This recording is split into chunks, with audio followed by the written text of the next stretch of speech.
নমস্কার শ্রোতা বন্ধুরা, মাঝরাতের গল্প চ্যানেলে আপনাদের সকলকে স্বাগত। মাঝরাতের গল্প চ্যানেলে আমি শুভম আপনাদের জন্য নিয়ে চলে এলাম লেখক মতিঝিলের লেখা একটি অ্যাডভেঞ্চার স্টোরি নিয়ে। আজ আপনারা শুনবেন লেখক মতিঝিলের কলমে হিমালয়ের অভিশপ্ত পথ। আমরা আশা করছি আমাদের আজকের গল্পটি আপনাদের ভালো লাগবে। আমাদের আজকের গল্প আপনাদের কেমন লাগছে তা অবশ্যই কমেন্ট বক্সে কমেন্ট করে জানাবেন। আমাদের গল্পটি যদি আপনাদের ভালো লাগে তাহলে অবশ্যই লাইক করবেন এবং আমাদের চ্যানেলটিকে সাবস্ক্রাইব করে পাশে থাকা বেল আইকনটি অবশ্যই অন করে দেবেন আমাদের চ্যানেলের সমস্ত গল্পের আপডেট সবার আগে পাওয়ার জন্য। তাহলে চলুন শুরু করি আমাদের আজকের গল্প লেখক মতিঝিলের কলমে হিমালয়ের অভিশপ্ত পথ।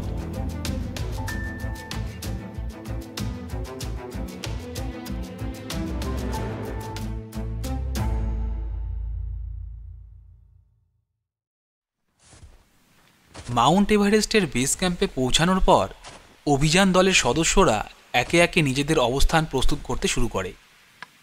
বেস ক্যাম্পটি একেবারে স্নোল্যান্ডের মধ্যে, চারপাশে বরফের স্তূপ আর শীতল বাতাসের মাঝে। সকালবেলা সূর্যের আলো তীব্র ঠান্ডার মধ্যেও গাঢ় রঙে পড়ে, কিন্তু তীব্র শীত ও শক্তিশালী বাতাস তাদের পদচারণায় বাধা হয়ে দাঁড়িয়ে থাকে। ডক্টর রজত সেন একজন নামী প্রাণীবিদ, হিমালয়ের গাঢ় বরফের মধ্যে এক নতুন অভিযান শুরু করতে এসেছেন। তার উদ্দেশ্য একেবারে আলাদা, এক ধরনের সায়েন্টিফিক মিশন।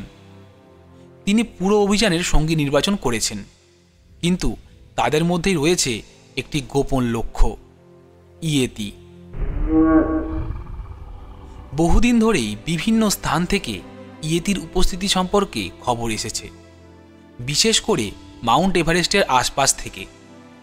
ডক্টর রজত দৃঢ় বিশ্বাসী যে ইয়েতি কেবল একটি কিংবদন্তি নয়, বরং একটি বাস্তব প্রাণী যা সময়ের সাথে বিলুপ্ত হয়ে যায়নি।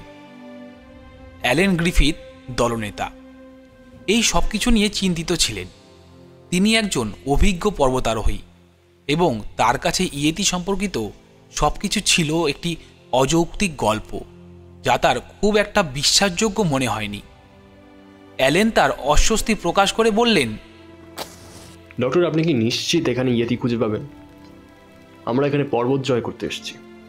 এসব কল্পকাহিনী আমাদের সময় নষ্ট করতে পারে। কিন্তু ডক্টর রজত মাথা নেড়ে বলেন,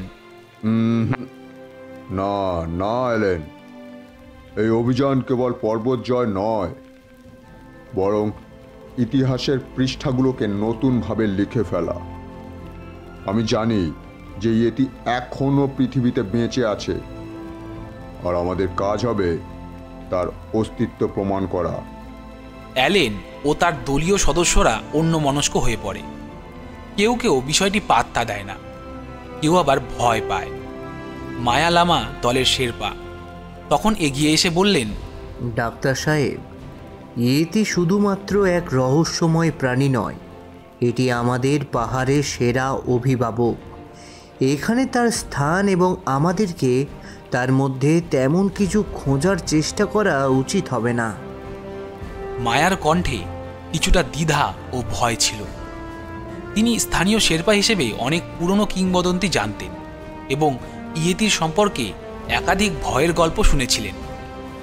মায়া জানতেন পাহাড়ের মাঝে ইয়েতির কোনো প্রমাণ পাওয়া কঠিন, কিন্তু তখনও তার ভয় ছিল, যদি সত্যি ইয়েতি তাদের পথে আসে। ডক্টর রজত উত্তেজনায় বলেন, মায়া, আপনি ভাবছেন এটা কেবল গল্প? এসব পুরনো বিশ্বাসের কোনো জায়গা নেই। ইয়েতির অস্তিত্ব প্রমাণ করতে পারলে আমরা ইতিহাসের এক নতুন অধ্যায় শুরু করতে পারবো। সারা জ্যানকিন্স ন্যাশনাল জিওগ্রাফিকের ফটোগ্রাফার একপাশে দাঁড়িয়ে শুনছিলেন। তিনি বলেন, যাই বলুন, কিন্তু আমি অভিযানের প্রতিটা মুহূর্ত ক্যামেরা বন্দি করতে চাই। যদি ইয়েতি মেলে তো সেটা ইতিহাসের অন্যতম বড় ছবি হবে। ডক্টর রজতের চোখে ঝলকানি ওঠে। তিনি উত্তেজিত হয়ে বলেন, ঠিক বলেছ সারা, এটা শুধুমাত্র এক অভিযান নয়, আমাদের এই ক্যামেরায় এমন কিছু ধরা পড়তে পারে যা কখনো কেউ দেখেনি। বেস ক্যাম্পে অবস্থান প্রস্তুত করা এবং দিনের প্রথম অভিযান শুরু করার আগে সবার মধ্যে কিছুটা অনিশ্চয়তা ছিল, কিন্তু তারা সবাই একমত হয়েছিল যে পর্বত জয় তাদের মূল উদ্দেশ্য।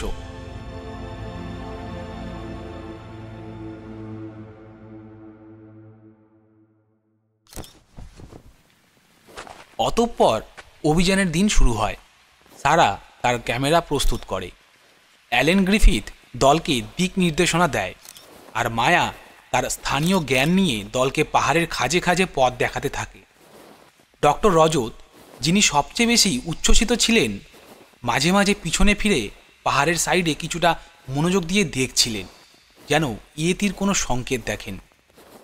বেলা বাড়ার সাথে সাথে তারা বেস ক্যাম্পের পাশ দিয়ে তাদের অভিযানের প্রথম পর্যায়ের জন্য বের হয়ে আসে। বরফ আর তুষারের চাদরে ঢাকা পাহাড়ের পথে এগিয়ে চলা। পথটা ছিল খুব কঠিন, তবে তারা সবাই জানতো পরবর্তী লক্ষ্য চূড়া। কিন্তু পথ চলার মাঝে কিছু অদ্ভুত ঘটনা ঘটতে শুরু করে। প্রথমেই তাদের চোখে পড়ে এক বিরাট আকারের পায়ের ছাপ, যা কোনো মানুষের হতে পারে না। ডক্টর রজত সবার আগে এগিয়ে গিয়ে ছাপটি পরীক্ষা করে বলেন, এটি একটি ইয়েতির হতে পারে। দেখো, এর আকারটা দেখো। অ্যালেন এবার হেসে ওঠে। তুমি কি নিশ্চিত রজত? এটা তো বরফের তলায় পড়ে গেছে। হয়তো এটা কোনো বড় প্রাণীর পায়ের ছাপ, কিন্তু ইয়েতির নয়। তবে সারা, যার ক্যামেরা সবসময় প্রস্তুত ছিল, সে এগিয়ে গিয়ে ছাপটির ছবি তোলে। তার চোখে কিছুটা সন্দেহ ও উত্তেজনা ছিল, কিন্তু মায়া ছিল নীরব। মায়া সরাসরি বললেন, এটা কিছুই নয়, আমাদের কাজ হলো শিখরে পৌঁছানো। এসব গুজব নিয়ে সময় নষ্ট করা যাবে না। তবে ডক্টর রজতের উত্তেজনা আরও বেড়ে যায়। তিনি মনে মনে বললেন, না না, এটা কোনো সাধারণ ছাপ নয়, ইয়েতি এখানে আছেই। সারাদিন পর রাতের অন্ধকারে ক্যাম্পে ফেরার পথে তারা হঠাৎই বরফের গভীর থেকে অদ্ভুত কিছু শব্দ শুনতে পায়। এটি হয়তো কোনো পশুর শব্দ হতে পারে, কিন্তু সবার মধ্যে এক অস্বস্তিকর অনুভূতি হয়। বিশাল ও গাঢ় কালো রাত। শীতল বাতাসের মধ্যে ক্যাম্পে শুয়ে তারা কেউই ভালো করে ঘুমোতে পারছিল না। সবাই মনে মনে ভাবছিল কি এমন অজানা ভয় অপেক্ষা করছে তাদের সামনে। পর্বতটি যেন এক অদ্ভুত শান্তির সঙ্গে ভয় ধরানো নীরবতায় মোড়া।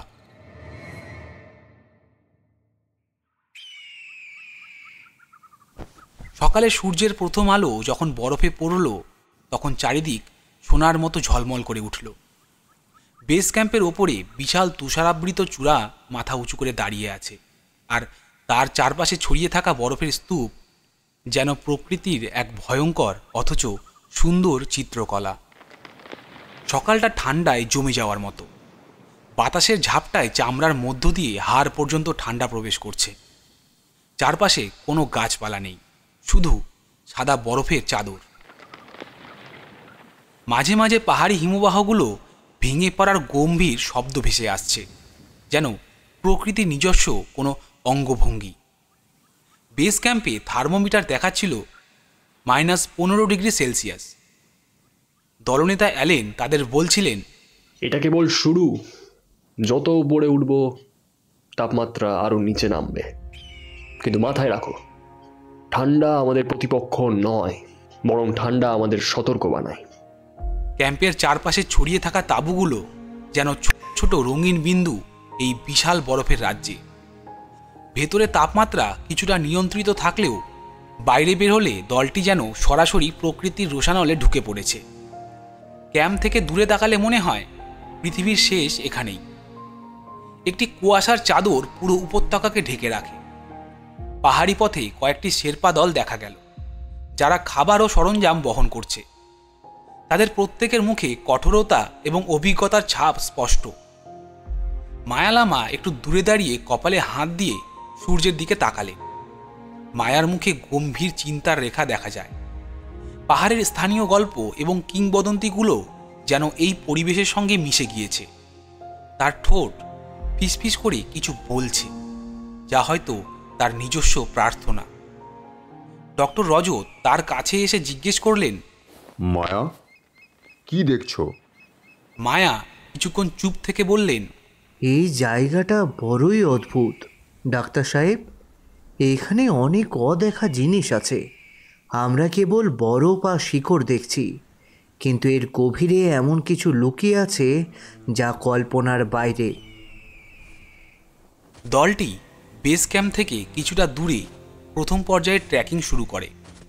বরফে হাঁটা অত্যন্ত কঠিন। হিমবাহের পিচ্ছিল পথ আর শক্ত তুষারকে পেরিয়ে তারা সামনের দিকে এগোচ্ছে। ঠিক তখনই তারা দেখতে পেল বিশাল এক পায়ের ছাপ। ডক্টর রজত প্রথম ছাপটি দেখলেন। ছাপটি ছিল একটি মানুষের মতো, কিন্তু আকারে বেশ বড়, এবং আঙুলের ছাপগুলো অনেক স্পষ্ট। বরফের স্তূপের ওপর ছাপটি যেন হঠাৎ করেই মিলিয়ে গেছে। ডক্টর রজত উত্তেজিত কণ্ঠে বললেন, দেখো, এটা কোনো মানুষের পায়ের ছাপ নয়। হয়তো কোনো ভাল্লুকের পায়ের ছাপ, কিন্তু আকারটা বেশ বড়। ডক্টর রজতের গলা উত্তেজনায় কাঁপছিল। না না না, এটা কোনো সাধারণ প্রাণীর হতেই পারে না। এর আকার আর আঙুলের সংখ্যা ভিন্ন। যদি এটা কোনো ইয়েতি হয়। মায়া একটু পিছিয়ে এসে বললেন, এটা ইয়েতির ছাপ হতে পারে, কিন্তু মনে রেখো, আমরা তাকে খুঁজতে এসেছি। সে আমাদের খুঁজতে আসেনি। এখানে তাকে বিরক্ত করা বিপজ্জনক। সারাদিন অভিযানের পর সন্ধ্যার দিকে তারা ক্যাম্পে ফিরে আসে। সন্ধ্যা থেকে রাত যত বাড়তে লাগলো, ঠান্ডা ততই ভয়ালো হয়ে উঠল। ক্যাম্পের বাইরে দাঁড়িয়ে থাকলে মনে হচ্ছে বাতাস যেন কানের ভেতর দিয়ে শিরশির করে প্রবেশ করছে।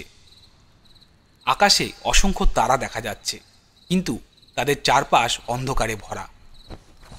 ডক্টর রজত একা একা ক্যাম্পের বাইরে এসে দাঁড়ালেন।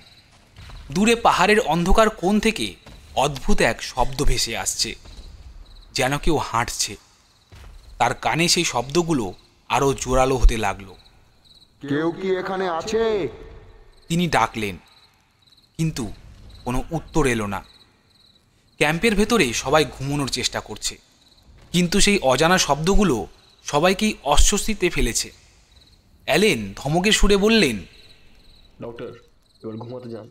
কাল আমাদের অনেক পথ যেতে হবে। ডক্টর রজত ধীরে ধীরে তাঁবুর ভেতরে চলে গেলেন, কিন্তু তার মনে একটা প্রশ্ন ঘুরছে। পাহাড়ের গভীরে এই অদ্ভুত পায়ের ছাপ আর শব্দের পিছনে কি রহস্য লুকিয়ে আছে। সকালে দলের সবাই প্রস্তুত হয়ে বেরিয়ে পড়ল।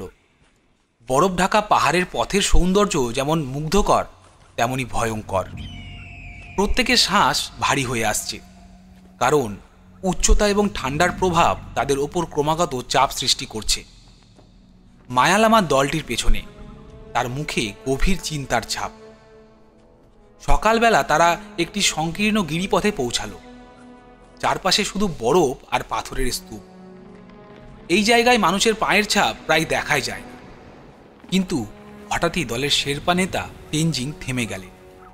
তেনজিং ফিস ফিস করে বললেন, এখানে কিছু অস্বাভাবিক অনুভূতি হচ্ছে। ডক্টর রজত তার দিকেই তাকালেন। কি ধরনের অনুভূতি? এখানে পাহাড়ের বাতাস একেবারে অন্য রকম। শুনুন, কোনো এক অজানা শব্দ ভেসে আসছে। ডক্টর রজত কানে শুনতে চেষ্টা করলেন। কয়েক সেকেন্ড পর সত্যি কিছু একটা শব্দ শোনা গেল। শব্দটা যেন কারো হালকা শ্বাস প্রশ্বাসের মতো, যা বাতাসের সঙ্গে মিশে আছে। দলনেতা অ্যালেন চিৎকার করে বললেন, সবাই সতর্ক থাকুন, এটা হয়তো শুধু বাতাসের শব্দ। ধীরে ধীরে দলটি গিরিপথ পেরিয়ে বরফে ঢাকা একটি প্রশস্ত সমতলে এলো। এখানে বরফের স্তর এত পুরু যে হাঁটার সময় মনে হচ্ছে মাটিতে কোনো দৃঢ়তা নেই। কিন্তু ঠিক তখনই মায়া থেমে গেলেন। তার চোখ বরফের উপরে একটা ছায়ায় আটকে গেল। তিনি চিৎকার করে বললেন, ওটা কি? ডক্টর রজত এবং অ্যালেন তার দিকে দৌড়ে গেলেন। তারা দেখতে পেল বরফের উপরে একটি বিশাল ছায়া, যেন কারো অস্তিত্ব সেখানে রয়েছে, কিন্তু আশেপাশে কেউ নেই। অ্যালেন বললেন, ছায়াটা কিভাবে সম্ভব? এখানে তো সূর্য ঠিক মতো নেই। মায়া এবার গভীর স্বরে উত্তর দিলেন, পাহাড় আমাদের শুধু বরফ আর পাথর দেখায় না, মাঝে মাঝে যা আমরা বিশ্বাস করি না সেটাও দেখায়। এবার দলটি সামনে এগোতে থাকলো। বরফের স্তরে আরও কিছু ছাপ দেখা গেল। আগের মতোই ছাপগুলো মানুষের মতো, কিন্তু আকারে অস্বাভাবিক বড়। তেনজিং এবার আর মুখ খুললেন না, কিন্তু তার মুখে আতঙ্ক স্পষ্ট। ডক্টর রজত ফিসফিস করে বললেন, এইগুলো যদি ইয়েতির হয় তবে তবে সে আমাদের খুব কাছাকাছি আছে। মায়া আবার সতর্ক করলেন, ইয়েতি কারো সঙ্গ চায় না, সে নিজের জগতে থাকতে চায়। যদি তার এলাকা লঙ্ঘন করা হয় তবে পরিণতি ভালো হবে না। দলটি যখন সমতল পেরিয়ে আরও উঁচুতে উঠছে, তখন তারা একটি অন্ধকার গুহার মুখোমুখি হলো। গুহার মুখটা এমনভাবে ঢেকেছিল যে কেউ প্রথম দেখায় বুঝতেই পারল না যে এটি গুহা। বরফের স্তূপের ভেতর থেকে একটা অদ্ভুত শীতল বাতাস বেরিয়ে আসছে। মায়া দৃঢ় কণ্ঠে বললেন, এই গুহায় ঢোকা উচিত নয় আমাদের। ডক্টর রজত বললেন, কিন্তু এটা একবার দেখতে হবে। এটা হয়তো ইয়েতির লুকোনোর জায়গা। অ্যালেন এবার অপ্রস্তুতভাবে বললেন, আমরা গুহার ভেতরে ঢুকবো, তবে সবাই সতর্ক থাকুন। দলটি গুহার ভেতরে প্রবেশ করল। গুহার দেয়ালগুলোতে অদ্ভুত আঁকিবুকি ছিল। মনে হচ্ছে এগুলো কেউ একসময় পাথরের ওপর খোদাই করেছে। তবে সবচেয়ে ভয়ঙ্কর দেয়ালের রক্ত মাখা দাগ। ডক্টর রজত অবাক হয়ে বললেন, এটা কিসের দাগ? তেনজিং বললেন, হয়তো শিকার। তবে তার গলার স্বর কাঁপছিল। গুহার আরও গভীরে তারা একটি বিশাল জায়গা দেখতে পেল, যেখানে কয়েকটি হাড় ছড়িয়ে আছে। এগুলো মানুষের হাড়। অ্যালেন এবার চিন্তিত কণ্ঠে বললেন, আমরা কি কারো দখলে থাকা এলাকায় ঢুকে পড়েছি? মায়া চাপা গলায় বললেন, আমাদের এখান থেকে তাড়াতাড়ি বেরিয়ে যাওয়া উচিত, এটা বিপজ্জনক। দলটি গুহা থেকে বেরিয়ে একটি অপেক্ষাকৃত নিরাপদ জায়গায় ক্যাম্প স্থাপন করল। রাতে তীব্র ঝড় উঠল। বাতাস এত শক্তিশালী যে তাঁবুগুলো টিকে থাকার জন্য মরিয়া হয়ে লড়ছে। রাতের অন্ধকারে একটি গভীর গর্জন শোনা গেল। শব্দটা যেন পাহাড়ের গভীর থেকে আসছিল। সবাই জেগে উঠল। ডক্টর রজত চিৎকার করে বললেন, ওটা কি ছিল? মায়া নিঃশব্দে বসে থাকলেন, তার মুখে আতঙ্ক আর চিন্তার মিশ্রণ। শুনেছি ইয়েতির ডাক কেমন হয়। যদি এটা সত্যি হয় তবে আমাদের কালই এখান থেকে চলে যেতে হবে। ডক্টর রজত ক্যাম্পের বাইরে বেরিয়ে গর্জনের উৎস খুঁজতে থাকলেন। দূরে বরফের ওপরে একটি বিশাল ছায়া চলতে দেখা গেল। ছায়াটি হঠাৎ করে থেমে গেল এবং একটি ভয়ানক শব্দ করে অদৃশ্য হয়ে গেল। ডক্টর রজত দ্রুত ক্যাম্পে ফিরে এসে বললেন, ওটা আমাদেরই দেখছিল, কিন্তু এটা কিভাবে সম্ভব? রাতটি যেন আর শেষ হচ্ছে না। প্রকৃতির এমন ভিন্ন রূপ দেখে সবাই অবাক হয়ে যাচ্ছে। মায়া শুধু একটা কথাই বললেন, পাহাড়ের দেবতা আমাদের এই এলাকায় স্বাগত জানায়নি। আমাদের দ্রুত ফিরে যেতে হবে, নইলে আমরা এদের শিকার হয়ে যাব।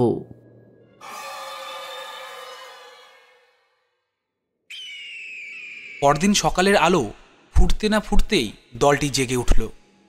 সারা রাতের ভয়ানক গর্জন, অদ্ভুত ছায়া এবং ঠান্ডার কামড় সবার মনকে ভারী করে রেখেছে। মায়ালামা তাদের সবাইকে দ্রুত জায়গা ছাড়ার নির্দেশ দিলেন, কিন্তু ডক্টর রজত তার গবেষণার জন্য এত সহজে ফিরে যেতে রাজি নন। তিনি দৃঢ় কণ্ঠে বললেন, আমরা এত দূর এসে যদি ফিরে যাই তবে এই অভিযান অর্থহীন হয়ে যাবে। মায়া তার দিকে গভীর দৃষ্টিতে তাকালেন। আপনি যা খুঁজছেন তা হয়তো আপনার কল্পনার থেকেও বেশি বিপজ্জনক। আমি আপনাকে সতর্ক করছি, ডাক্তার রজত। অ্যালেন মাঝখানে এসে বললেন, বেশ, ঠিক আছে ডক্টর, কিন্তু সাবধান থাকতে হবে। দলটি আবার সেই গুহার দিকে এগোতে শুরু করলো। এবার মায়া পেছনে দাঁড়িয়ে রইলেন, তার চোখে এক ধরনের উদ্বেগ। গুহায় ঢোকার আগে তেনজিং তাদের থামালেন। এই গুহা কিছু ইয়েতির আশ্রয়স্থল নয়, এখানে কিছু অলৌকিক শক্তি আছে। পাহাড়ি মানুষ এই জায়গাটিকে ভগবান হিসেবে ভয় পায়। আমরা যদি এখানে ঢুকি তাহলে পরিণতি আমাদের হাতের বাইরে চলে যাবে। ডক্টর রজত কোনো কথায় কান দিলেন না। তিনি আলো হাতে গুহায় ঢুকলেন। অন্ধকার গুহায় ঠান্ডা যেন আরো গাঢ় হয়ে উঠল। গুহার দেয়ালে আগের মতোই অদ্ভুত খোদাই এবং রক্তের দাগ দেখা গেল। অ্যালেন জিজ্ঞেস করলেন, এটা কি হতে পারে? সারা সঙ্গে সঙ্গে ক্যামেরা বের করে ছবি তুলে নিলেন। হঠাৎ গুহার ভেতর এক তীব্র কম্পন শুরু হলো, আর ভেতর থেকে একটা অদ্ভুত শব্দ বেরিয়ে এলো। ভীত হয়ে শব্দ অনুসরণ করে তারা শব্দের উৎস খুঁজতে গেল। টর্চের আলোয় তারা দেখতে পেল একটি ছায়া মূর্তি। টর্চের আলোর তীব্রতা থাকা সত্ত্বেও মূর্তিটা অস্পষ্ট দেখা যাচ্ছে। যতটুকু ধারণা করা গেল সেই ছায়ামূর্তি মানুষের মতো, কিন্তু তার মাথা বেশ বড়। মায়া হতভম্ব হয়ে ছায়ামূর্তিটির দিকে তাকিয়ে রইলেন। এটা ইয়েতির ছায়া মূর্তি মনে হচ্ছে। এটা এখানকার প্রাচীন মানুষের কাছে অভিভাবক। পাহাড়ের এই গুহা হয়তো তার বাস। মুহূর্তের মধ্যে গুহার ভেতরে শীতল বাতাসের স্রোত বইতে শুরু করলো। গুহার দেয়ালে খোদাই করা চিত্রগুলো যেন জীবন্ত হয়ে উঠল। মায়া দৃঢ়ভাবে বললেন, এখানে থাকা এক মুহূর্ত নিরাপদ না। কথা শেষ হতে না হতেই গুহার ভেতর থেকে একটি গভীর গর্জন ভেসে এলো। সবাই থমকে দাঁড়িয়ে গেল। মায়া কাপা গলায় বললেন, এটা আমাদের সতর্ক করার বার্তা। আমরা যদি এখনই ফিরে না যাই তাহলে কেউ রক্ষা পাবো না। কিন্তু ঠিক তখনই গুহার গভীর থেকে দুটো লাল জ্বলন্ত চোখ দেখা গেল। সবাই পেছনে ফিরে তাকালো। একটি বিশাল ছায়ামূর্তি ধীরে ধীরে এগিয়ে আসতে শুরু করলো তাদের দিকে। অ্যালেন ফিসফিস করে বললেন, ওটা কি ইয়েতি? এটা ইয়েতির থেকেও ভয়ানক কিছু। মায়া তাদের বললেন, এখানে এক সময় এক জাতি বসবাস করত। তারা ইয়েতিকে পাহাড়ের দেবতা বলে মানত। তারা দেবতার কাছে বলি দিত, কিন্তু এক সময় তাদের লোভ বাড়তে থাকে এবং তারা ইয়েতির আশীর্বাদ ছাড়াও নিজের শক্তি অর্জন করতে চায়। এই অভিশপ্ত গুহা সেই জাতির নির্মম পরিণতির সাক্ষী। আমরা এখানে থাকার যোগ্য নই। ডক্টর রজত কিছুটা বিস্মিত হয়ে বললেন, তাহলে এই ছায়ামূর্তি কি সেই দেবতারই প্রতীক? মায়া দীর্ঘশ্বাস ফেললেন। হ্যাঁ, এবং যে কোনো মূল্যে আমাদের এই স্থান পরিত্যাগ করতে হবে, নইলে আমরা সেই পুরনো অভিশাপের পুনরাবৃত্তি ঘটাবো। এরপর তারা গুহা ছেড়ে বেরিয়ে এলো, কিন্তু রাত পর্যন্ত পাহাড়ের ঢালে আটকে থাকতে হলো তাদের। রাতে আবার সেই গভীর গর্জন শোনা গেল। এবার শব্দটা যেন আরো কাছে। সবাই তাঁবুর ভেতর বসে ভয়ে কাঁপছিল। সারার ক্যামেরাতে তোলা ছবিগুলো দেখতে থাকলো সবাই। ঠিক তখনই তাঁবুর বাইরে একটি বিশাল ছায়া দেখা গেল। মনে হচ্ছিল কোনো বিশাল প্রাণী তাঁবুর চারপাশে হাঁটছে। মায়া দ্রুত উঠে দাঁড়িয়ে চাপা স্বরে বললেন, সবাই সাবধান, কেউ কোনো শব্দ করো না। চারিদিক নিশ্চুপ, শুধু নিঃশ্বাসের শব্দ শোনা যাচ্ছে। হয়তো এই নিঃশ্বাসের মধ্যে এক অজানা আতঙ্ক নিঃশ্বাস নিচ্ছে। হঠাৎ একটা বিশাল হাত তাঁবুর এক পাশ চিরে ভেতরে ঢুকলো। সবাই আতঙ্কে চিৎকার করে উঠে দাঁড়ালো, কিন্তু আকারে ভয়ানক বড়।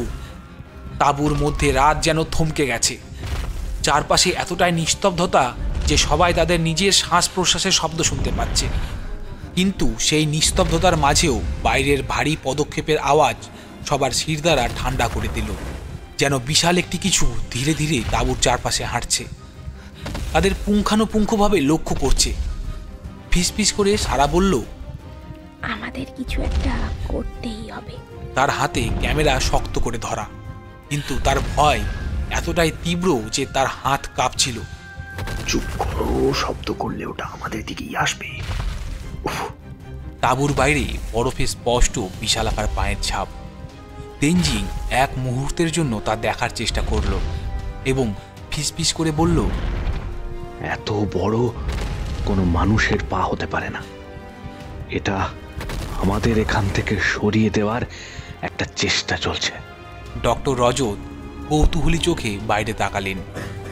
কিন্তু এটা কি আসলে কোনো প্রাণী, নাকি আমরা এমন কিছু দেখতে পাচ্ছি যা সত্যি বাস্তব নয়? ঠিক সেই মুহূর্তে একটি শব্দ সবাইকে চমকে দিল। তাঁবুর বাইরে যেন কেউ বরফে কিছু টেনে নিয়ে যাচ্ছে। এক লম্বা গভীর ঘষার শব্দ, যা আশেপাশের হিমবাতাসে প্রতিধ্বনিত হচ্ছিল।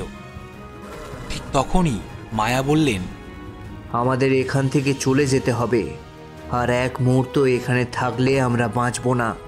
অ্যালেন দ্বিধায় ভুগছিল। কিন্তু বাইরে কি আছে আমরা জানি না। রাতের এই ঠান্ডায় বের হলে সেটাই হয়তো আমাদের শেষ হতে পারে। বাইরের পদক্ষেপের শব্দ থেমে যায়। এক মুহূর্তের জন্য সবাই মনে করে হয়তো তাদের বিপদ কেটে গেছে। কিন্তু ঠিক সেই সময় তাঁবুর এক কোণে হঠাৎ করেই একটি বিশাল কালো ছায়া দেখা গেল। বরফের ঠান্ডা বাতাস যেন তার উপস্থিতি বাড়িয়ে তোলে। চিৎকার করে উঠল সারা। ওটা আসছে, ওটা আসছে। তার মুখ চেপে ধরে ফেলল তেনজিং। তাঁবুর এক পাশ থেকে বরফের মতো একটা শক্ত হাত ঢুকে পড়ে। তা এতটাই বিশাল যে পুরো তাঁবু যেন কেঁপে উঠল। সবাই আতঙ্কে পেছনে সরে গেল, কিন্তু সেই হাত ঠিক কিছুক্ষণ পর থেমে গেল এবং আবারও নিস্তব্ধতা নেমে এলো। কিছুক্ষণ নীরবতা থাকার পর মায়া দৃঢ় কণ্ঠে বললেন, এখানে থাকলে সবাই মারা যাব, বাইরে বের হতে হবে। কিন্তু বাইরে কি আছে আমরা জানি না। এই অবস্থায় অন্ধকারে বের হওয়া আরো ভয়ঙ্কর। মায়া উত্তর দিলেন, ভয় পেলে বেঁচে থাকা সম্ভব নয়। আমার মনে হয় ওটা কেবল আমাদের পরীক্ষা করছে।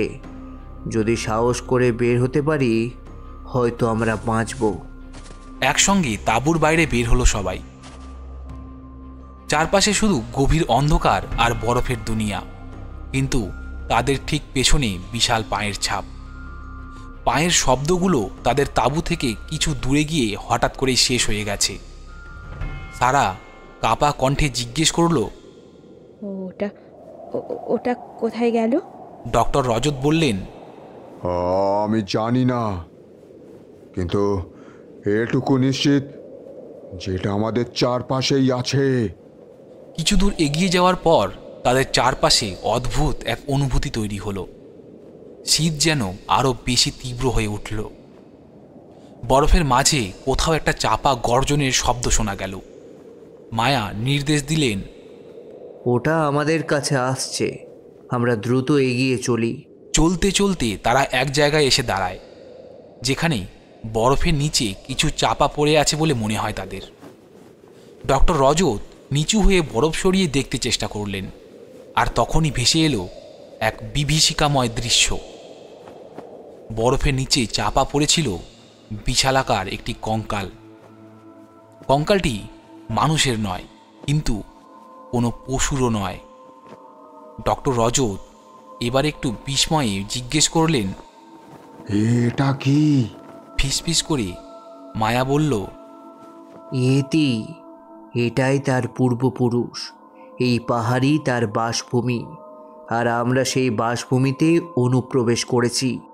তাদের চারপাশে বাতাসের গর্জন আরও তীব্র হয়ে উঠল, আর তার সাথে যেন পাহাড়ের বরফের মধ্যে থেকে ভেসে এলো এক ভয়ানক শব্দ, যেন কেউ তাদের পাহাড় ছেড়ে চলে যেতে বলছে। বরফের প্রান্তর পেরিয়ে দলটি আরও ভেতরের দিকে এগোতে থাকে। চারপাশে যেন বিশাল চোখগুলো তাদের উপর নজর রাখছে। আকাশের তারাগুলো যেন তাদের দিকে তাকিয়ে আছে, শান্ত কিন্তু হিংস্র দৃষ্টিতে। মায়া হঠাৎ থমকে দাঁড়ালেন। তিনি চাপা গলায় বললেন, কিছু একটা ভুল হচ্ছে। ভুল? কি ভুল? অ্যালেন বিরক্তিতে বলল, কিন্তু তার কণ্ঠের গভীরে আতঙ্ক স্পষ্ট। ঠিক তখনই তেনজিং বরফের নিচে একটা কিছুর ওপর হোঁচট খেলেন।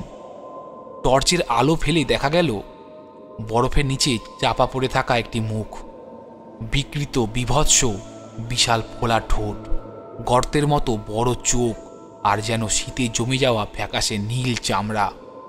সারা ফিসফিস করে বলল, এটা কি কোনো জীবন্ত প্রাণী? কিন্তু তার চোখে আতঙ্কের চিহ্ন। না, এটা আর জীবিত নয়, কিন্তু এর মৃত্যু হয়েছে খুব বেশি দিন আগে নয়। কিন্তু এই প্রাণীটা দেখতে বড্ড অদ্ভুত। ডক্টর রজত ধীরে ধীরে এগিয়ে এলেন। তার চোখে বিস্ময় আর উত্তেজনার মিশ্রণ, যেন বহু যুগের এক অমীমাংসিত প্রশ্নের উত্তর তিনি আজ পেতে চলেছেন। সেই অদ্ভুত প্রাণীটির দিকে তাকিয়ে রজত এবার ফিসফিস করে বললেন, তাহলে এটা কি তবে ইয়েতি? অ্যালেন একটি দীর্ঘ নিঃশ্বাস ফেললেন। তার মুখে চিন্তার ছাপ স্পষ্ট। আমি জানি না ডক্টর, এ যেন তার চেয়েও কিছু ভয়ঙ্কর। এই পরিবেশের অভিযোজন দেখে মনে হচ্ছে এটি শুধুমাত্র টিকে থাকার জন্যই জন্ম নিয়েছে।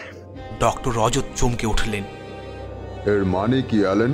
অ্যালেন গভীর কণ্ঠে বললেন, এটা সেই প্রাণী নয় যাকে আমরা গল্পে শুনেছি, বরং এটা এক ভয়ঙ্কর প্রাণী, যে অন্ধকার আর বরফের জগতে কেবলমাত্র শিকার করতে শিখেছে। তার এই ফলা ঠোঁট, তার এই বড় গর্তের মতন চোখ, যেন মনে হচ্ছে যেন অন্ধকারই তার আসল রাজত্ব। ডক্টর রজতের কণ্ঠ কাঁপতে শুরু করলো। তাহলে তাহলে আমরা এখানে কি মুখোমুখি হয়েছি অ্যালেন? অ্যালেন এবার শান্ত গলায় বললেন, আমাদের সামনে এক প্রকৃতির অজানা দানব, ইয়েতি হতে পারে বা তার থেকে ভয়ঙ্কর কিছু। কিন্তু ডক্টর, এর কাছে আমাদের অস্তিত্ব কোনো গুরুত্বই রাখে না। এখানে আমরা কেবলমাত্র শিকার। এই কথায় পরিবেশ যেন আরো শীতল হয়ে গেল। অদ্ভুত প্রাণীটি তাদের দিকে তাকিয়ে থাকল। তার বড় চোখের গভীর অন্ধকার যেন পুরো দলটিকে শুষে নিতে চাইছে। তেনজিং মুখটা আবার বরফ দিয়ে ঢেকে দিয়ে বললেন, আমরা এখানে যতক্ষণ থাকব ততক্ষণ বিপদের আশঙ্কা বাড়বে। চলো এগিয়ে চলি। দলটি আবার হাঁটা শুরু করল। পথের শেষ কোথাও যেন হালকা নীলাভ আলো জ্বলছে, কিন্তু সেই আলোটা কোনোভাবেই শান্তি এনে দিচ্ছে না, বরং তাতে আরও রহস্যময় এক শীতল অনুভূতি ছড়িয়ে পড়ছে। ওটা কি? মায়া বললেন, সম্ভবত বরফের প্রতিফলন, কিন্তু আমার অন্য রকম ঠেকছে। যতই তারা আলোর দিকে এগিয়ে গেল ততই চারপাশ আরও ভারী আর অস্বস্তিকর হয়ে উঠল। বাতাসের গর্জন যেন তাদের কানে ফিসফিস করছে, কিন্তু সেই ফিসফিসানি কোনো ভাষায় নয়, বরং এক ধরনের আদিম অবদ্ধ আওয়াজ। তারা আলোর উৎসের কাছাকাছি পৌঁছালে দেখতে পেল একটি বিশাল গুহার মুখ। গুহার ভেতর থেকে সেই নীল আলো ঠিকরে বের হচ্ছে, কিন্তু তার সাথে ভেসে আসছে একটা গা ছমছমে শব্দ, যেন কেউ গভীর শ্বাস নিচ্ছে। আমরা কি ভেতরে যাব? ডক্টর রজত দ্বিধাজড়িত কণ্ঠে বললেন, যদি বেরোনোর রাস্তা খুঁজেও না পাই, তাও আমাদের সাহস নিয়েই যেতে হবে। গুহার ভেতর ঢুকতেই তারা অনুভব করল এক অদ্ভুত ঠান্ডা। বরফের শীতও যেন এর সামনে তুচ্ছ। চারপাশের দেয়ালগুলোতে বিশাল বিশাল আঁকিবুকি করা চিহ্ন, কোনো আদিম ভাষা, যেগুলো দেখে মনে হয় বহু পুরনো। অ্যালেন আঙুল দিয়ে দেখালো, এগুলো কি?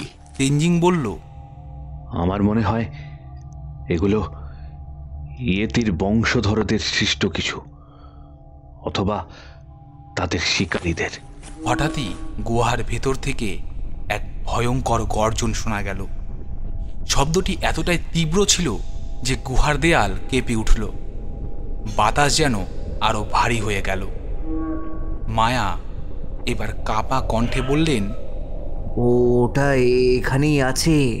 তারা পেছনে তাকানোর সাহস পেল না, কিন্তু সেই গর্জন ধীরে ধীরে আরো কাছে আসতে থাকলো। তাদের মনে হলো গুহার অন্ধকার থেকে বিশাল একটা কিছু এগিয়ে আসছে তাদের দিকে। তেনজিং চিৎকার করলেন, এগিয়ে চলো, এগিয়ে চলো, এগিয়ে চলো, এখানে থাকলে আমরা শেষ হয়ে যাব, তাড়াতাড়ি এগিয়ে চলো। দলটি ছুটতে শুরু করলো, কিন্তু গুহার পথগুলো যেন তাদের বিভ্রান্ত করতে লাগলো। একবার ডান দিকে গিয়ে আবার বাঁ দিকে ঘুরতে হলো।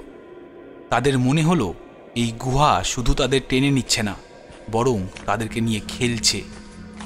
তারা হঠাৎই একটি চওড়া জায়গায় এসে উপস্থিত হলো। জায়গাটা যেন গুহার কেন্দ্রে। নীল আলোটা এখান থেকেই বেরোচ্ছিল। মায়া গভীর দৃষ্টি নিয়ে বলল, এই গুহাতে ইয়েতি আছে, আর এই আলো তারই শরীর থেকে আসছে। অ্যালেন রেগে উঠে বললেন, সব কিছুতে ইতি করবেন না। বিজ্ঞান মূলত একটা জিনিস আছে নাকি মায়া?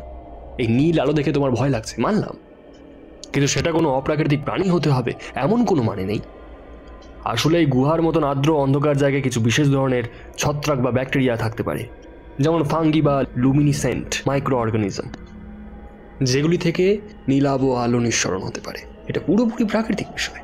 তিনি হাত নেড়ে গুহার দেয়ালের দিকে ইশারা করে বললেন, তুমি যদি ভালোভাবে খেয়াল করো, গুহার দেয়ালের ওপরে যে স্তরটা দেখা যাচ্ছে, আমরা শুধু গুহার গভীরে এসেছি, কোনো অদ্ভুত প্রাণী দেখিনি।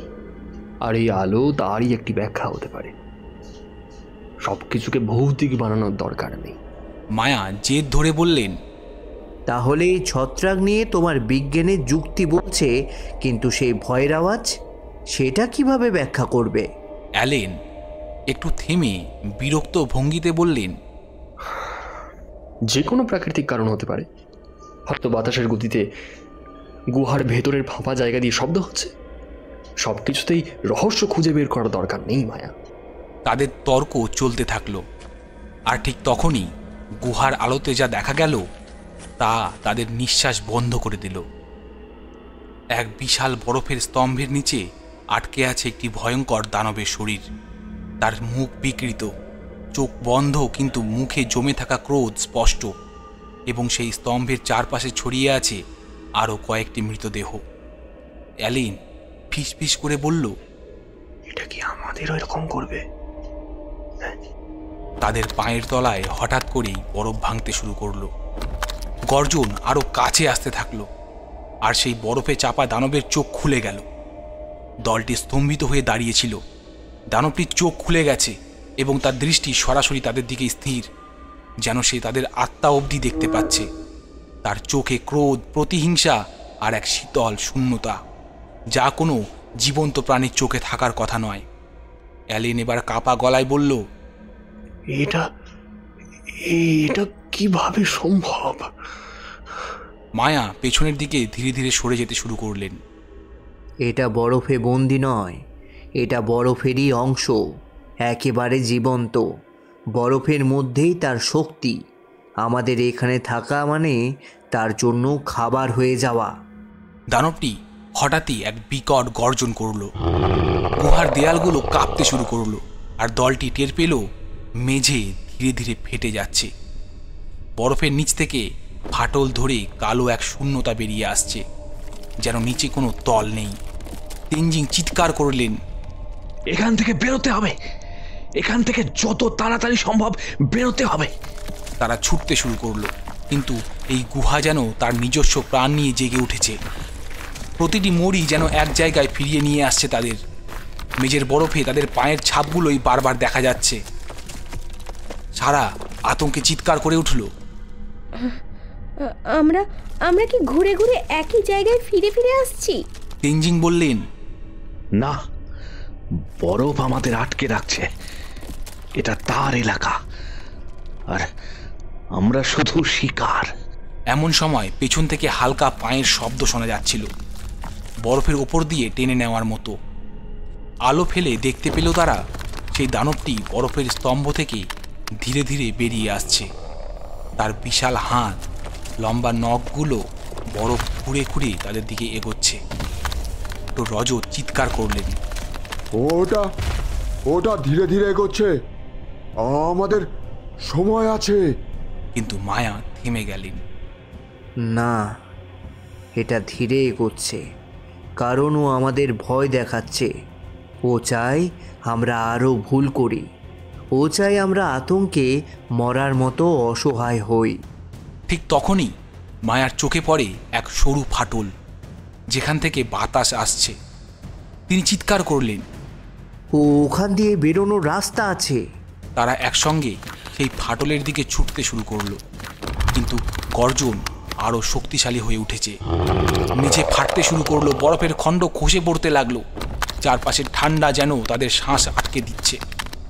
তারা ফাটলের কাছে পৌঁছানোর আগেই বরফের খণ্ড তাদের পথ আটকে দিল। সেই মুহূর্তে অ্যালেন পেছনে ফিরে দাঁড়ালো। সারা চিৎকার করলো, তুমি পাগল, এভাবে তুমি মরবে, মরে যাবে। অ্যালেন ছুটে দানবটির দিকে এগিয়ে গেল। তার হাতে একমাত্র অস্ত্র ছিল বরফের এক ধারালো টুকরো। অ্যালেন সেটা দানবের বিশাল শরীরে ছুঁড়ে মারল। দানবটি এক বিকট শব্দে চিৎকার করে উঠল। অ্যালেনকে তার বিশাল হাতের এক আঘাতে বরফে ফেলে দিল, কিন্তু সেই আঘাতেই গুহার দেয়াল কেঁপে উঠল। বরফের টুকরোগুলো খসে পড়তে শুরু করলো। ফাটলের পাশ দিয়ে বাকি সদস্যরা বাইরে বেরিয়ে এলো। পেছনে তাকিয়ে তারা দেখতে পেল পুরো গুহা ভেঙে পড়েছে। সেই নীল আলো ধীরে ধীরে মিলিয়ে গেল, সাথে অ্যালেনও ধীরে ধীরে হারিয়ে যাওয়া এক অধ্যায় হয়ে রইল। তারা যখন বাইরে বেরোলো, তখনই আবার নতুন সমস্যা দেখা দিল। বরফের প্রান্তর চারপাশে ধোঁয়াশায় ঢেকে গেছে। দূরে কোনো কিছুর ছায়া দেখা যাচ্ছে, 2 বা 3টা বিশাল আকারের ছায়া। সারা ফিসফিস করে জিজ্ঞেস করলেন, ওটা ওটা কি? আমাদের একটুও থামা উচিত নয়, কারণ ওরা জানে আমরা সেখান থেকে পালিয়ে এসেছি। তারা বরফের মাঝে দৌড়াতে লাগলো, কিন্তু তাদের পেছনের ছায়াগুলো আরো দ্রুত এগিয়ে আসছে। হঠাৎই একটা বিশাল আওয়াজে চারপাশের বরফ ধসে পড়তে লাগলো। তারা সবাই বুঝতে পারল তারা একে সরাসরি হারাতে পারবে না। সারা চিৎকার করে বলল, এটা কিসের প্রতিশোধ নিচ্ছে? আমরা তো কিছু করিনি আমরা। মায়া কেবল বললেন, তুমি জানো না, কিন্তু এই বরফের নিচে যারা চাপা পড়ে আছে তাদের আত্মা শান্ত হয়নি। আমরা এইখানে এসেছি, তাই তাদের অভিশাপ আমাদেরও ছুঁয়েছে। পেছনের গর্জন আরো তীব্র হলো, আর তারা সামনে অন্ধকারে ছুটতে লাগলো, যেখানে হয়তো মুক্তি অথবা নতুন এক বিভীষিকা অপেক্ষা করছে তাদের জন্য। মায়া তার অভিজ্ঞতা দিয়ে কিছু একটা বুঝে উঠল। তিনি ফিসফিস করে বললেন, এটা কোনো সাধারণ প্রাণী নয়। ও এসেছে আমাদের সতর্ক করতে। আমরা এমন কিছু করেছি যা এখানে নিয়ম ভঙ্গ করেছে। ডক্টর রজত এবার চিৎকার করে বলে উঠলেন, আমি এখান থেকে যেতে পারবো না। আমার গবেষণা শেষ না হওয়া পর্যন্ত আমি যাব না। ইতিমধ্যে সেই প্রাণীটি আরো কাছে আসতে শুরু করলো। তার প্রতিটি পদক্ষেপে বরফ কেঁপে উঠছিল। তার নিঃশ্বাসের গর্জন যেন পাহাড়ের গায়ে প্রতিধ্বনি তুলছিল। দলের বাকিরা পিছু হটতে থাকলেও ডক্টর রজত স্থির দাঁড়িয়ে রইলেন, যেন তিনি সেই জীবন্ত দানবের সম্মোহনে আটকে গেছেন। চিৎকার করে বললেন তেনজিং, ডক্টর, আপনি কি পাগল হয়ে গেছেন? হঠাৎ সেই দানব থেমে গেল। এক মুহূর্তের জন্য সবকিছু নিস্তব্ধ হয়ে গেল। জীবটি তার উজ্জ্বল লাল চোখ দিয়ে সরাসরি ডক্টর রজতের দিকে তাকায়। তারপর গর্জন করে এমন এক আওয়াজ তুলল যা দলের সবাইকে মাটিতে ফেলে দিল। সেই গর্জনে যেন সমস্ত পাহাড়ের তুষার কেঁপে উঠল। মায়া আতঙ্কিত কণ্ঠে বললেন, আমরা বড় ভুল করেছি। ও আমাদের সতর্ক করতে চাইছে। এখান থেকে যত দ্রুত সম্ভব চলে যাওয়া উচিত আমাদেরকে।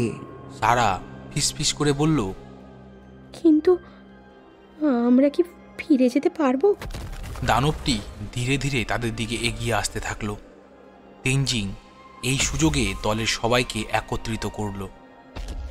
আমাদের হাতে সময় খুব কম, যত তাড়াতাড়ি সম্ভব এখান থেকে পালিয়ে যাওয়ার রাস্তা বের করতে হবে। বরফের নিচ দিয়ে যে সুড়ঙ্গটা আমরা দেখেছিলাম সেটা ধরলে হয়তো আমরা পালাতে পারবো। ডক্টর রজত এক মুহূর্তের জন্য চিন্তা করলেন। তিনি দানবের দিকে তাকিয়ে থাকলেন। তিনি দ্বিধায় পড়ে গেছেন। এই প্রাণী কি তবে ইয়েতি, নাকি অ্যালেনের কথা অনুযায়ী বরফে অভিযোজিত কোনো প্রাণী? তার গবেষণার স্বপ্ন এবং বাস্তবতার সংঘাত তার মুখে স্পষ্ট, কিন্তু হঠাৎ সেই দানবের এক গর্জন তার চিন্তা ভেঙে দিল। সারা তার হাত ধরে টেনে নিয়ে চলল। দলটি দ্রুত সুড়ঙ্গের দিকে ছুটতে শুরু করল। প্রাণীটি তাদের পিছু নিতে লাগল। তার পদক্ষেপের শব্দ যেন তুষার ধসের মতো প্রতিধ্বনি তুলছিল। সুড়ঙ্গের প্রবেশপথে পৌঁছানোর আগে দলটি অনুভব করল তুষারের ওপর অদ্ভুত দোলা। মায়া চিৎকার করে উঠল। তুষার ধস আসছে। তুষারের ভারী স্তূপ মাথার উপর থেকে নামতে শুরু করলো। তাদের সামনে আর পেছনে এক বিশাল সাদা ঢেউ তৈরি হচ্ছিল। তেনজিং সবার আগে সুড়ঙ্গের ভেতরে ঢুকে পড়ল এবং দলটি একে একে তার পিছু নিল। কিন্তু ডক্টর রজত সুড়ঙ্গে ঢোকার আগে এক মুহূর্ত থেমে দানবটির দিকে ফিরে তাকালেন। ঠিক সেই মুহূর্তে দানব একবার চিৎকার করল এবং তুষারের স্রোতে তার অবয়ব ঢাকা পড়ে গেল। ডক্টর রজত অবাক চোখে তাকিয়ে থাকলেন, কিন্তু তেনজিং তার হাত ধরে সুড়ঙ্গের ভেতরে টেনে নিল। সুড়ঙ্গের ভেতর প্রবাহিত ঠান্ডা বাতাস তাদের গায়ের রক্ত শীতল করে দিল। সবার পা যেন মাটি থেকে বিচ্ছিন্ন হয়ে যাচ্ছিল। সেই অন্ধকার অদৃশ্য বিপদের মতো তাদের চারপাশে ঘুরছিল। তুষারের ঢল থেকে আগেই তারা রক্ষা পেয়েছিল, তবে সেই অদ্ভুত সাদা জানোয়ারটি এখনও তাদের সঙ্গে রয়েছে, অথবা তার উপস্থিতি অনুভূতি হচ্ছে ভয়ঙ্করভাবে। সারা ভয় মেশানো কণ্ঠে বললেন, আমরা আমরা কোথায় যাচ্ছি? মায়া তার হাত শক্ত করে ধরে রেখেছিল। সারা, আমরা সুড়ঙ্গে শেষ পর্যন্ত পৌঁছানোর চেষ্টা করব। দ্রুত চলুন সবাই। তাদের সামনের পথ অন্ধকারে ঢাকা ছিল। শুধু কিছু দূরে দুর্বল আলোর ঝলক দেখা দিচ্ছিল। কিছুটা এগোনোর পর সারা হঠাৎ থেমে গেল এবং তার চোখ বড় বড় হয়ে গেল। তার সামনে কিছুটা দূরে সুড়ঙ্গের প্রাচীরের মধ্যে কিছু বিচিত্র চিহ্ন খোদিতেছিল। সারা বিস্ময়ের সাথে তার আঙুল তুলে দিয়ে সেই চিহ্নগুলো নির্দেশ করল। ওইগুলো কি? ডক্টর রজত এগিয়ে এসে সারা ও মায়ার পাশে গিয়ে দাঁড়িয়ে চিহ্নগুলোর দিকে তাকালো। এটা কোনো সাধারণ চিহ্ন নয়। এমন কিছু আমি আগে কখনো দেখিনি। তারা সবাই চুপ। সুড়ঙ্গের ভেতর নিঃশব্দ, কিন্তু সেই অদৃশ্য কিছু যেন তাদের ঘিরে রেখেছে। কিছুটা এগোতেই এক অদ্ভুত ধরনের শব্দ তাদের কানে এলো, যেন কেউ খুব দূরে দাঁড়িয়ে আস্তে আস্তে শব্দ করছে। সবাই শীতল হাওয়া অনুভব করল। তাদের শরীর শিরশির করে উঠল। সারা ভয়ের সঙ্গে ফিসফিস করে বলল, এটা কি ছিল? বেশি ভাবো না, এটা হতে পারে এখানকার কিছু প্রাকৃতিক শব্দ। কিন্তু সবার মনের মধ্যেই ছিল এক অজানা আতঙ্ক। কিছু একটা তাদের ঘিরে রেখেছিল, যা সহজে স্পষ্ট হচ্ছিল না। এর মধ্যেই তারা সুড়ঙ্গের আরো গভীরে অগ্রসর হতে লাগলো। এখন আর কোনো কিছুই স্বাভাবিক হচ্ছিল না।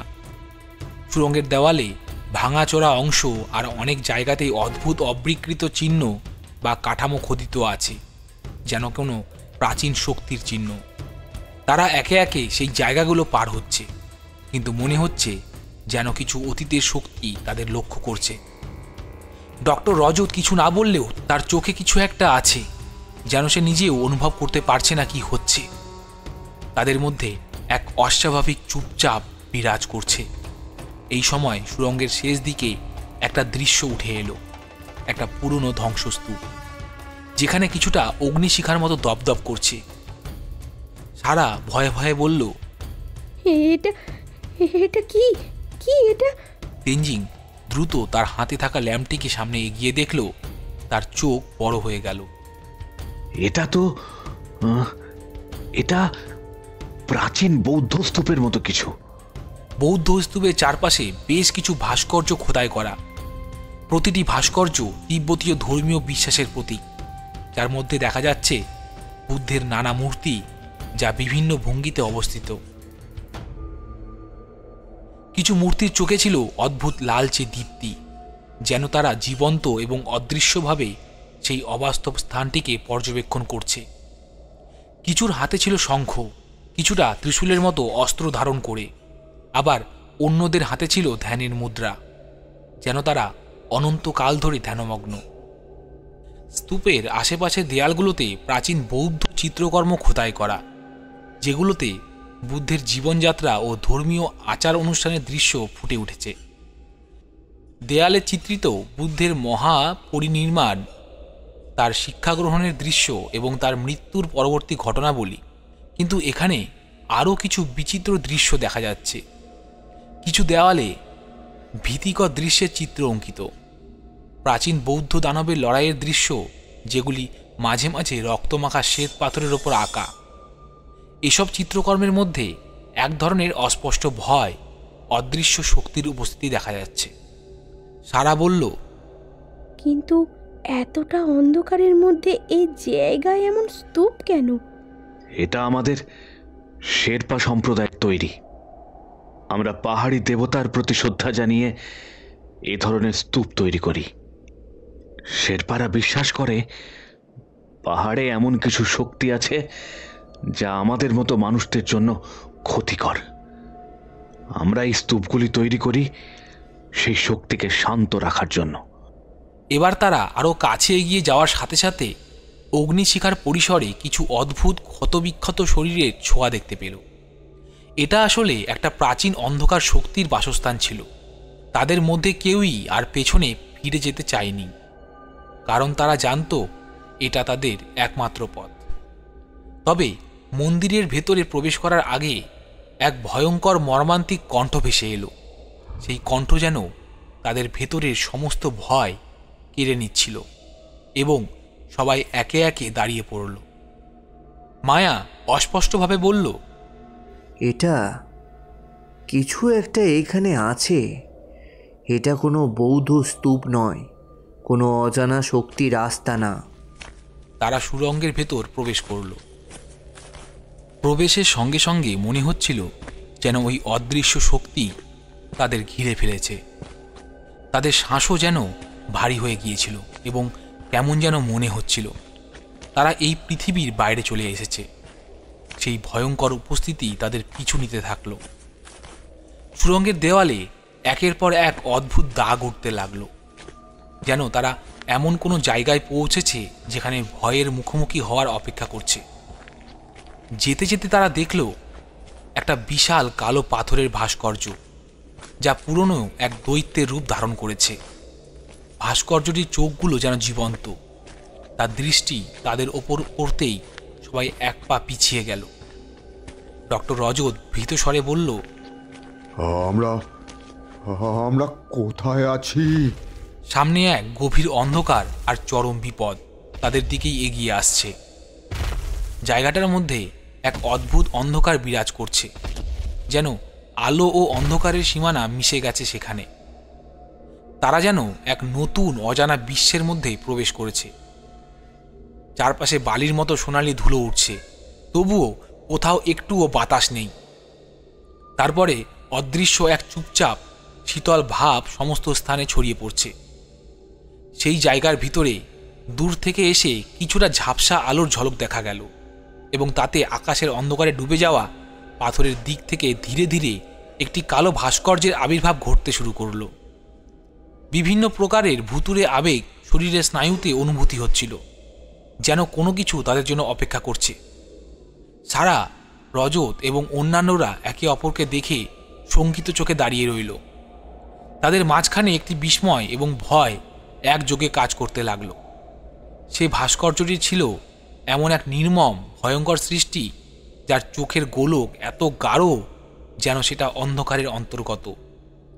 বাতাসের সঙ্গে ভেসে আসা ঠান্ডা শীতলতা সবার মনের মধ্যে অস্থিরতা সৃষ্টি করেছে। সারা প্রথমে কিছু বলল, কিন্তু তার গলা মনে হলো যেন থেমে গেছে। এটা এটা কোনো ভয়াবহ সৃষ্টি। কিভাবে এতটা শক্তি ধারণ করেছে? ডক্টর রজত ধীরে ধীরে পা বাড়ালো। এটা কোনো প্রাচীন দেবতার বা কোনো অশুভ শক্তির অবয়ব হতে পারে। তার চোখ অন্ধকারের মধ্যে খুঁজছিল কিছু একটা, কিন্তু তেমন কিছু দেখতে পাচ্ছে না। তার মধ্যে আতঙ্কের অনুভূতি ক্রমশ বাড়ছে, কিন্তু সেই মুহূর্তে তার মধ্যে কিছুটা অদ্ভুত তীব্রতা আছে, যেন কোনো গভীর রহস্য জানার তাগিদ তাকে তাড়িত করছে। সারা তার পাশে এসে দাঁড়িয়ে বলল, আমি তো ভেবেছিলাম এই বৌদ্ধ স্তূপ একটা সাধারণ পুরনো স্থাপত্য, কিন্তু এটা কিছুতেই স্বাভাবিক নয়। আমরা ভুল জায়গায় এসে পড়েছি। সারার দৃষ্টি ভাস্কর্যের দিকে চলে গেল। সে অবচেতন পায়ে এগিয়ে চলে গেল। এটাই তো তার আকর্ষণ, এটি তার অজানা রহস্যের দিকে চলে যাওয়ার পথ। তার চোখ মগ্ন হয়ে গেল সেই কালো পাথরের চোখে। অদ্ভুত এক শক্তি যেন তাকে টেনে নিয়ে যাচ্ছে। তার হালকা শ্বাস প্রশ্বাসেও তার অস্থিরতা স্পষ্ট হয়ে উঠল। সারা নিজেকে দ্রুত সচেতন করে তোলার চেষ্টা করল। আমি এখানে কিছুতেই থাকতে পারছি না, যেন ভয়ঙ্কর কিছু অতীতের অতৃপ্ত আত্মা যা আবার জীবন্ত হয়ে ওঠার জন্য অপেক্ষা করছে। তার কথার সাথে সাথে অদৃশ্য এক আওয়াজ ভেসে এলো, যেন কিছু একটা জড়ো হচ্ছে। চারপাশে অদ্ভুত শব্দ ভেসে আসছে, যেন দূর থেকে কোনো মহামানবীয় প্রাণীর হাঁটা চলা। একসময় সারা কেঁপে উঠে বলল, এটা তো সাধারণ শব্দ নয়, এটা একটা উপস্থিতি। ডক্টর রজত দ্রুত এগিয়ে গিয়ে ভাস্কর্যটির সামনে দাঁড়িয়ে বললেন, আমাদের এখান থেকে বের হয়ে যেতে হবে এক্ষুনি। তার কথা শেষ হতে না হতেই বৌদ্ধ স্তূপের ভেতরের পুরো পরিবেশ একেবারে বদলে গেল। বাতাস যেন থমকে গেল। এর পরপরই সেই কালো চোখের ভাস্কর্যটি একটুও নড়ল না, কিন্তু এক অদ্ভুত আঘাতের শব্দ শুনে সবাই ভয়ে থমকে দাঁড়িয়ে পড়ল। এক রহস্যময় বাতাস, যা এতদিন থেমেছিল, হঠাৎ করেই তীব্রভাবে বইতে শুরু করলো। বৌদ্ধ স্তূপের দেয়ালগুলো তোলপাড় করতে লাগলো। ভূমিকম্পের মতো কাঁপছে সবকিছু। এ সময় তারা সবাই লক্ষ্য করল বৌদ্ধ স্তূপের দরজা বন্ধ হয়ে গেছে। এক অদৃশ্য শক্তি তাদের বন্দি করে ফেলেছে। এক অদ্ভুত তীব্র চিন্তা তাদের মাথায় ঢুকে গেল। কেউ চিৎকার করে উঠতে চাইল, কিন্তু সে শব্দ যেন গলা থেকে বেরোচ্ছে না। তাদের চারপাশের দেয়াল খসে পড়তে শুরু করলো। সেই ভয়ঙ্কর পরিবেশ তাদের উপর আরও তীব্র হতে থাকলো। একটি ভয়াবহ প্রতীক তাদের সামনে উঠে আসছে। কালো পাথরের ভাস্কর্যের পেছনে এক গাঢ় ছায়া দৃশ্যমান হচ্ছে।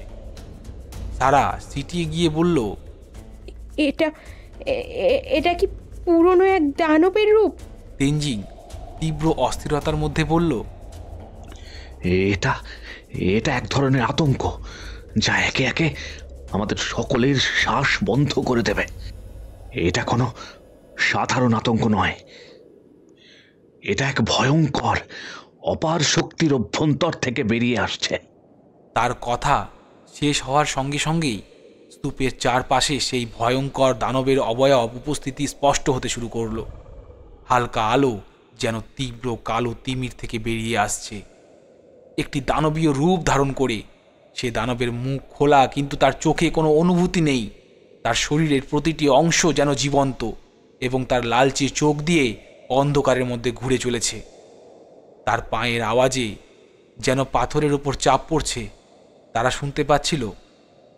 সারা চিৎকার করে বলল, আমরা ভুল জায়গায় এসে পড়েছি। এটা কোনো মানবীয় শক্তি নয়, এটা একটা দানবীয় সৃষ্টি যে আমাদের এখানে টেনে এনেছে। এই মুহূর্তে সবার মধ্যে একটি অদ্ভুত অনুভূতি, এক ধরনের মৃত্যু ভয় তাদের শ্বাস বন্ধ করে দিল। এখান থেকে বাঁচার একমাত্র উপায় হলো সেই দানবীয় শক্তিকে প্রতিহত করা, কিন্তু তা করতে গেলে তাদের সর্বোচ্চ শক্তি প্রয়োগ করতে হবে। তুষারের স্তূপের মধ্য দিয়ে অমানবিক ঠান্ডাকে উপেক্ষা করে দলটি এগিয়ে চলেছে। বাতাসে শীতলতার চেয়েও অদ্ভুত কিছু আছে, যেন তাদের পেছনে কেউ নিঃশব্দে হাঁটছে। মায়া দলনেতা হলেও তার চোখে এখনো ভয়ের ছায়া। রজত আর সারা বারবার পাথরের গায়ে জমে থাকা চিহ্নগুলো নিয়ে কথা বলছেন, যদিও অন্যরা সেই রহস্যময় চিহ্নের দিকে বেশি মনোযোগ দিতে চাইছেন না। হঠাৎ করেই সবাই থমকে দাঁড়ালো। সামনে বরফের স্তূপের পিছনে দেখা যাচ্ছে একটি গুহার প্রবেশ পথ। গুহার চারপাশে জমে থাকা বরফ আর তুষারের স্তরে কালচে দাগ, যা মায়ার চোখে ভীষণ অস্বাভাবিক ঠেকল। ডক্টর রজত ফিসফিস করে জিজ্ঞেস করলো, এটা কি আদৌ কোনো প্রাকৃতিক গুহা? তার গলা থেকে ভয় স্পষ্ট বোঝা যাচ্ছিল। মায়া গম্ভীর মুখে বলল, এটা খুব সম্ভবত প্রাকৃতিক নয়। বরফ ঢাকা পাহাড়ে এরকম গুহা সহজে পাওয়া যায় না, আর এর চারপাশের চিহ্নগুলো অদ্ভুত। তবে এটি পরীক্ষা না করে কিছু বলা সম্ভব নয়। ডাক্তার, এখানে ঢোকার আগে আমাদের সাবধান হতে হবে। এই জায়গাগুলো অজানা বিপদে ভরা থাকে। সবাই মায়ার কথায় মাথা ঝাঁকালেও ডক্টর রজত যেন সেই কথার গুরুত্ব বোঝেনি। তিনি প্রথমেই এগিয়ে গেলেন। গুহার প্রবেশপথটি বেশ সংকীর্ণ, কিন্তু ভেতরে ঢুকতেই সবাই দেখতে পেল গুহার বিস্তৃতি। ভেতরের দেয়ালে জমে থাকা বরফের ওপর যেন কৃত্রিম খোদাই করা কিছু দাগ। পাথরের গায়ে লতানো শৈবাল জমে বরফের নিচে সবুজ আর কালচে রং ছড়িয়ে দিয়েছে। সারা তার ক্যামেরা দিয়ে ছবি তুলতে তুলতে বলল, এই চিহ্নগুলো দেখুন, এটা কি আদৌ কোনো মানুষের কাজ? হতে পারে, তারা টর্চের আলো ফেলে। কিন্তু এত উচ্চতায় এসে এরকম খোদাই করার সাহস কে দেখাবে? কেউ হয়তো ইয়েতির অস্তিত্বের প্রমাণ রেখে গেছে। মায়া নীরবে দেয়ালের চিহ্নগুলো পর্যবেক্ষণ করছে। তার চোখে অস্বস্তির এক ছায়া, আর সে চুপচাপ নিজের মনে কিছু গণনা করছে। গুহার মেঝে বরফে ঢাকা থাকলেও কোথাও কোথাও শুকনো মাটি দেখা যাচ্ছে। সেই মাটিতে অদ্ভুতভাবে বড় বড় খাঁজ, যেন বিশাল কোনো প্রাণী সেখান দিয়ে হেঁটে গেছে। এগুলো পায়ের চিহ্ন। সারা জিজ্ঞেস করলো, কিন্তু তার গলার স্বর কাঁপছিল। মায়া বলল, এগুলো সাধারণ কোনো প্রাণীর চিহ্ন নয়। হয়তো ইয়েতির মতো বড় প্রাণীর, অথবা অথবা অথবা কোনো অজানা কিছু, যা আমাদের ধারণার বাইরে। তারা ধীরে ধীরে গুহার গভীরে প্রবেশ করছে। দেয়ালের গায়ে বরফ গলে যাওয়া জায়গাগুলোতে দেখা যাচ্ছিল অদ্ভুত রঙের চিহ্ন, কোথাও লালচে, আবার কোথাও কালচে ছোপ।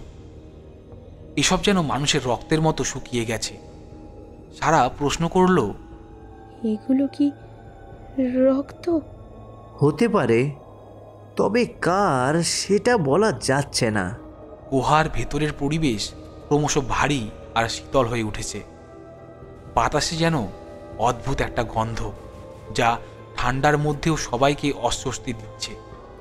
হঠাৎই তেনজিং চিৎকার করে উঠল, ওই যে, ওই দেখো! সবাই তার দেখানোর দিকে তাকালো। গুহার এক কোণে বড় একটা ছায়া নড়ে উঠল। ছায়াটা বিশাল আকৃতির, আর তার চলাফেরা একেবারে ভারী আর ধীর। রজত চিৎকার করে উঠল। এটা কি? কেউ উত্তর দিতে পারল না। সবাই চুপচাপ ছায়াটার দিকে তাকিয়ে আছে। ছায়াটা ধীরে ধীরে আবার অদৃশ্য হয়ে গেল গুহার আরেকটি গভীর অংশে। মায়া তাদের ফিসফিস করে বলল, চুপ, আমরা বিপদে পড়েছি, দ্রুত এখান থেকে বের হতে হবে। কিন্তু ডক্টর রজত অনড়। না, আমরা এত দূর এসে এভাবে ফিরে যেতে পারি না। আমাদের আরও গভীরে যেতে হবে। হয়তো ওই ছায়াটাই ইয়েতি ছিল। আপনার পাগলামি আর চলছে না। আপনার জন্যই আমরা সবাই বিপদে পড়তে যাচ্ছি। কথা শেষ হতে না হতেই গুহার ভেতর হঠাৎই একটা ধ্বনি প্রতিধ্বনিত হচ্ছিল।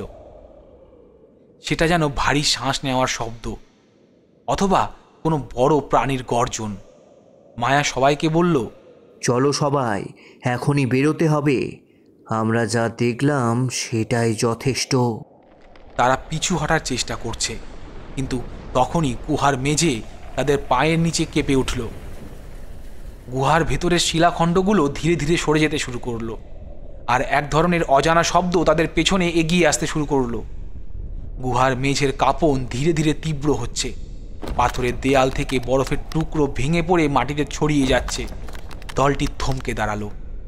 মায়া এক পা এগিয়ে এসে বলল, তোমরা সবাই চুপচাপ দাঁড়াও। এখান থেকে বেরোনোর একটা পথ খুঁজতে হবে, আর কোনো অযথা ঝুঁকি নেওয়া যাবে না। কিন্তু ডক্টর রজত যেন মায়ার কথার কোনো তোয়াক্কা করল না।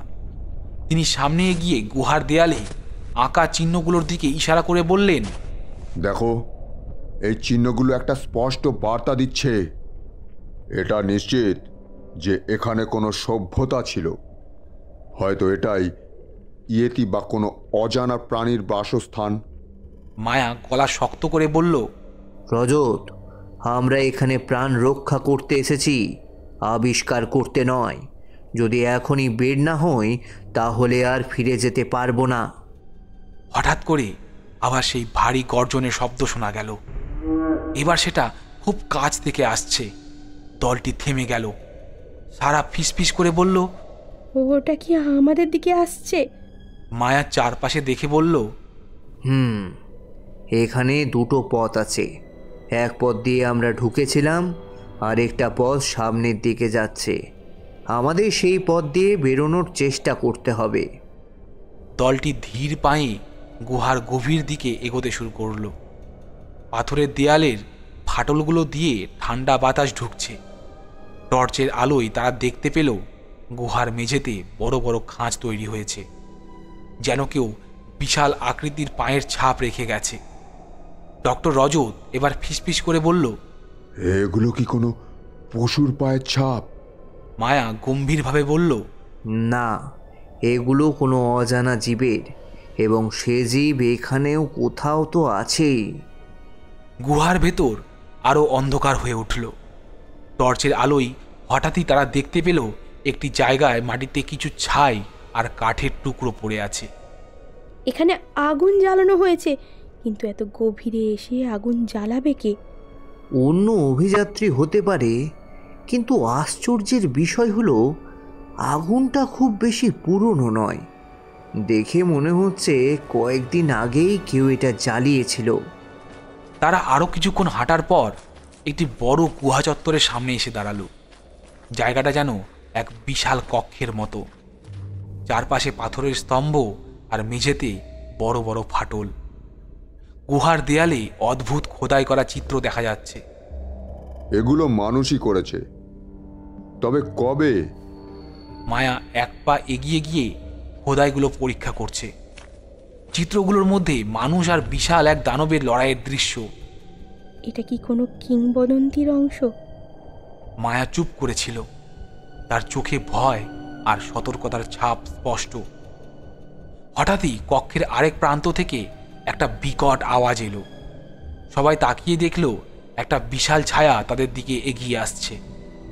সেই ছায়ার আকার ছিল দানবীয়। দুটি লালচে চোখ, বিশাল হাত আর ভারী শরীর। সারা চিৎকার করে উঠল। ওটা কি? মায়া চিৎকার করল, পেছনে হাঁটো, এটা কোনো সাধারণ প্রাণী নয়, দৌড়াও। তারা পেছনে দৌড়াতে শুরু করলো। গুহার চত্বর যেন কেঁপে উঠল। পাথরগুলো ধসে পড়তে লাগলো। ছায়াটা ক্রমশ তাদের দিকে এগিয়ে আসছে। তার ভারী পায়ের আওয়াজ পুরো গুহায় প্রতিধ্বনিত হচ্ছে। মায়া দ্রুত দলের সবাইকে এক কোণে নিয়ে গিয়ে বলল, এখানে লুকাও, আমি একটা উপায় বের করছি। ডক্টর রজত, যিনি এতক্ষণ খুব উৎসাহী ছিলেন, এবার একেবারে নিশ্চুপ। তার মুখে ভয় জমাট বেঁধেছে। মায়া চারপাশ দেখে বলল, এই দানবটা হয়তো আমাদের উপস্থিতি বুঝতে পারছে। আমাদের নিঃশব্দে থাকতে হবে। সেই মুহূর্তে একটা পাথর মাটিতে পড়ে শব্দ করে। দানবটা সোজা সেই শব্দের দিকে তাকালো। তার লাল চোখগুলো ঠিক তাদের লুকানোর জায়গার দিকে ঘুরে গেল। তেনজিং এবার ফিসফিস করে বলল, এবার কি করব? মায়া শীতল গলায় বলল, শান্ত থাকো আর দৌড়ানোর জন্য তৈরি হও। দানবটা ধীরে ধীরে তাদের দিকে এগিয়ে আসছে। তার বিশাল আকৃতি পুরো গুহার চত্বর ভরিয়ে তুলেছে। বাতাস ভারী হয়ে উঠছে। এটা কি প্রকৃত ইয়েতি, নাকি এর থেকেও ভয়ঙ্কর কিছু? দলের কেউই জানতো না তারা শুধু বুঝতে পারছিল গুহার গভীরে লুকিয়ে থাকা এই সত্তা তাদের জন্য অমোঘ বিপদ। গুহার ভারী বাতাস যেন দম বন্ধ করে দিচ্ছে। দলটি পাথরের এক পাশে গা চাপা দিয়ে নিঃশব্দে দাঁড়িয়ে। সেই বিশাল দানবীয় ছায়া ক্রমশ তাদের দিকে এগিয়ে আসছে। তার পায়ের ভারী ছাপ গুহার দেয়ালের প্রতিধ্বনিতে যেন আরো ভয়ঙ্কর হয়ে উঠেছে। মায়া এবার নিচু গলায় বলল, এখানে আর বেশিক্ষণ থাকলে আমরা কেউই বাঁচব না। আমাদের একটা পথ বের করতে হবে। ডক্টর রজতের গলা কাঁপছিল। কিন্তু কিন্তু যাব কোথায়? সামনে খেলে তো ওই দানবী আমাদের শেষ করে দেবে, আড়ালে থাকলে সে আমাদের খুঁজে পাবে।